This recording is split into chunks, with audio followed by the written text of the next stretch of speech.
탈모를 알아야 탈모를 고칩니다. 서진성형외과 이형민입니다. 안녕하세요, 최슬기입니다.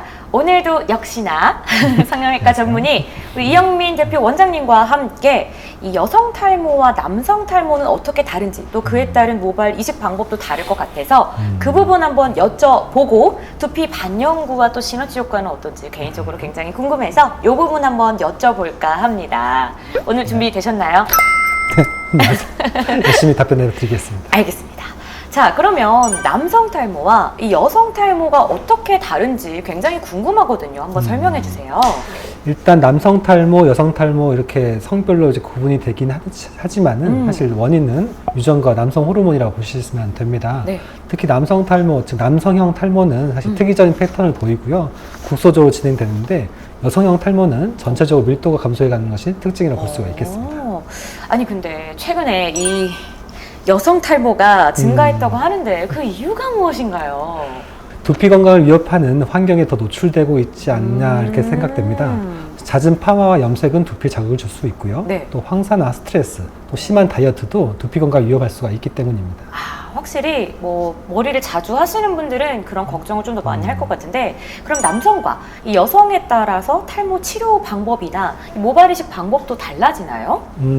사실 탈모는 남성과 여성으로 구분되지는 않고요.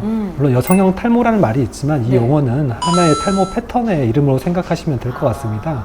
사실 탈모의 종류에 따라 치료 네. 방법은 달라질 수 있는 거지 성별에 따라 달라지는 건 아니라고 봅니다.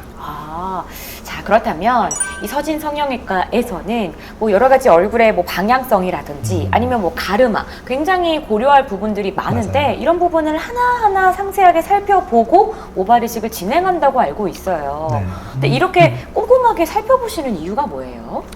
네, 일률적으로 이마는 몇 센치, 또 중안면과 상안면은 1대1로 이렇게 네. 디자인한다면 사실 모든 사람이 똑같은 헤어라인을 가질 수밖에 없을 겁니다. 그렇죠. 하지만 얼굴은 3차원적이고 또 중안면과 상안면만 있는 건 아니죠. 게다가 눈, 코, 입의 그런 조화가 또 있기 때문에 여기에 맞게 헤어라인을 디자인해야 한다고 생각됩니다. 그래서 저는 사실 전체적인 얼굴형을 다 확인하고 디자인하는 편이라고 보시면 됩니다. 그 생각해보니까 저도 가르마가 약간 뭐 어디 쪽에 있고 뭐 가마가 어디 쪽에 있고 이게 또 다 다른 것 같아요. 네네.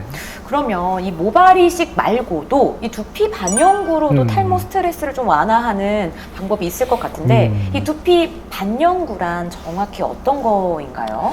일단 반영구란 용어부터 말씀을 드리겠습니다. 반영구는 피부가 표피와 진피로 구성되어 있고 네. 그 밑에는 이제 피하 조직, 또 깊이 있는 근육까지 이렇게 포함되시는 거 보면 되는데 반영구는 피부의 표피와 진피까지 문신하는 방법을 말하고요. 이제 진피를 넘어 이제 피하 조직까지 문신하게 된다면 영구 문신으로 보시면 됩니다. 네. 특히 영구 문신, 즉 타투는요, 이제 퍼짐 현상이 나타나고 또 산화되면서 이제 푸른색으로 변하기 쉬운데 그러면서도 또 수정 보완이 좀 힘듭니다. 그렇기 때문에 머리카락 같은 좀 세밀한 네. 그런 색상 표현에는 반영구가 더 적절하다고 보시면 될 것 같습니다.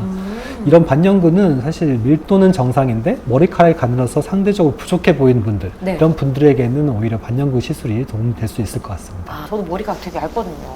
고민이에요, 정말. 그래서 저도 방송을 지금 이렇게 촬영하기 전에 따로 여쭤봤던 것 중에 하나인데, 네. 이 두피 반영구 시술이 아니 모발 이식과 같이 병행이 가능한지 이 부분도 또 여쭤봤었고, 네. 또 이 두피 반영구 시술이 가능한 부위 약간 이런 것들도 물어봤었거든요. 전반적으로 어떤가요? 네, 사실 아까 잠깐 말씀드렸지만 사실 굵기와 또 밀도가 사실 네. 풍성해 보이는 그런 결정 요인이 될 텐데요. 네. 밀도가 부족하다면 모발 이식으로 당연히 그런 치료 방법이 될 수 있지만 네. 밀도가 정상인데 굵기가 얇아서 우리 네. 처럼 물기가 얇아서 네. 우리가 비쳐 보인다면 이럴 때는 모발 이식보다는 반영구 시술이 조금 더 낫다고 생각됩니다. 그리고 이런 시술들은 꼭 어느 한 부위가 아니라 네. 헤어라인 쪽에서는 이런 형태, 엠보 형태로 혹은 안쪽에서는 도티 형태로 이런 여러 가지 기법이 있기 때문에 네. 좀 더 자연스러운 걸 표현할 수가 있을 것 같습니다. 그냥 단순하게 뭔가 이렇게 새긴다고만 생각을 했는데 또 그게 아니라 굉장히 다양한 그렇죠. 방법이 있군요. 네. 자, 그러면 이 두피 반영구가 그것도 또 하나의 걱정이거든요. 바람 불었을 때 티나면 어떡하지? 이런 걱정 저도 진짜 많이 했었거든요. 네. 근데 이런 것들 걱정하시는 분들한테 아니다라고 얘기할 수 있는 포인트가 또 있을까요? 사실 두피 반영구 혹은 모발 이식 어느 하나가 이제 절대적인 치료 방법이 될 수는 저도 없다고 생각됩니다.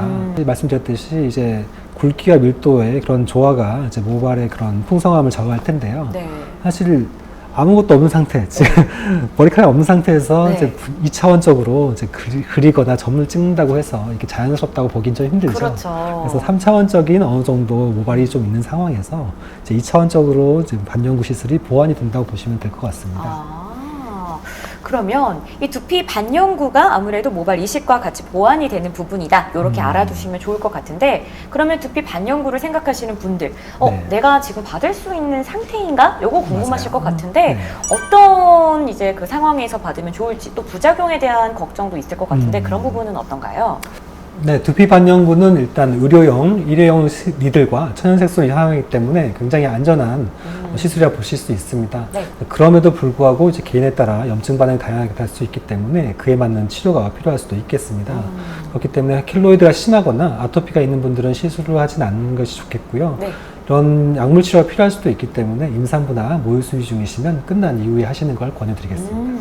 그러면 탈모 치료를 하시면서 뭔가 보람이 있었다거나 기억에 남는 이벤트가 있었을까요? 네, 사실 젊은 20대 후반 남성이었던 걸로 기억되는데요. 네. 아주 탈모가 굉장히 심한 분이셨습니다. 오.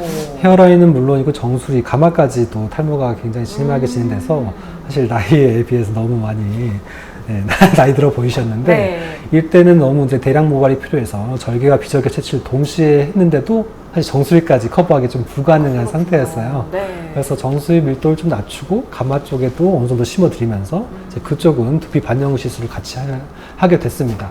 다행히 수술이 성공적이 됐고 네. 처음으로 여자친구 생겼다고 이제 연락이 오셔서 아주 보람이 있었습니다. 이 한 사람이 또 인생을 바꾸셨다. 이렇게 얘기를 할 수 있을 아이고. 것 같은데요. 근데 저도 참 개인적으로 공감되는 게 요즘엔 또 하나의 자신감이라고 하잖아요. 이런 부분에 대해서 고민이 있으신 분들은 한번 찾아오셔도 좋을 것 같고요. 오늘은 저희가 함께 여성 탈모와 남성 탈모에 대해서도 알아보고 그에 따른 탈모 이식 방법과 그다음에 두피 반영구까지도 알아봤어요. 여러분, 이 영상이 좋았다면 구독과 좋아요 부탁드립니다. 부탁드립니다. 다음 영상에서